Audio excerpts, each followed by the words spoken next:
And disappointed GCSE students won't get their English exams remarked after the regulator OFQUAL said June's grade boundaries were properly set. The watchdog admitted that exams which many pupils in England sat in January were graded generously and that boundaries were higher in the summer. The head teachers union ASCL is now considering legal action, describing the move as wholly unacceptable. Our social affairs editor Jackie Long reports. For Sheridan Sidlow, the OFQUAL report makes grim reading. Like thousands of students across the country, he'd hoped to see his English grade change today. Instead, it's the course of his life which has been altered. His D grade in English must stay. If he wants a C, he'll have to resit. His hard-won apprenticeship due to start Monday, fading away. After I passed all the exams they sat me and the interviews, as soon as they told me, I was just delighted, and now it's probably might not happen. His devastated father says it's quite simply unfair. I think the problem is for Sheridan is some of the college, his friends who are going to college, some of the colleges are being lenient, they know what's happened, whereas you go into an apprenticeship and they need those grades, and on paper he hasn't got them. Amid the usual GCSE scenes last week, it emerged that English grades in many schools had plummeted by as much as 15%. Grade boundaries had been changed between the January and June set of exams, so students needed more points to get a C at the end of the year than at the beginning. Under pressure, OFQUAL, the regulator, began a review.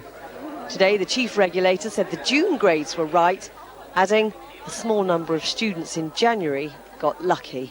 But in January there were particular circumstances that made that grade boundary setting very difficult. Professional examiners did their best, and it was difficult for them to know at the time that they weren't getting it right, but in retrospect they were a little generous. The examining board, at the heart of the row, conceded the system had worked less than perfectly. Clearly there are lessons to be learned all round from what happened this summer. It's reassuring that the regulator's review has confirmed that we followed the correct procedures and awarded the right grades. However, I know this news will provide little comfort to the students and schools who did not get the results they were expecting. In recognition of this, AQA will be providing the November resit opportunity free of charge. For teachers who'd wanted the English papers regraded, this is not enough.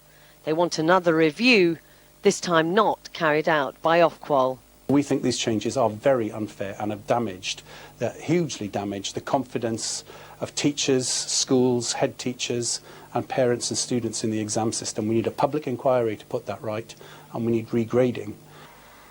But as the row continues, it's real life which is worrying Hayden Disley and his father. All plans for the future thrown into disarray. Yeah, I did. Well, it's unfair to me really, because if I'd have done the same work in January, then I'd have come out with a different grade and I'd be going different places and I'd be on the right track. Yeah, total injustice. It's not right. They know they've done wrong, and somebody somewhere has made a big mistake, and that this is the effect it's going to have on kids. You know, not just on Aidan, on other kids as well. There's a band of kids who have just been put to one side now, for the sake of a couple of points on a piece of paper that somebody's put on a desk somewhere.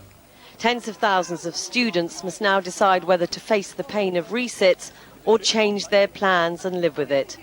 A difficult result for all involved.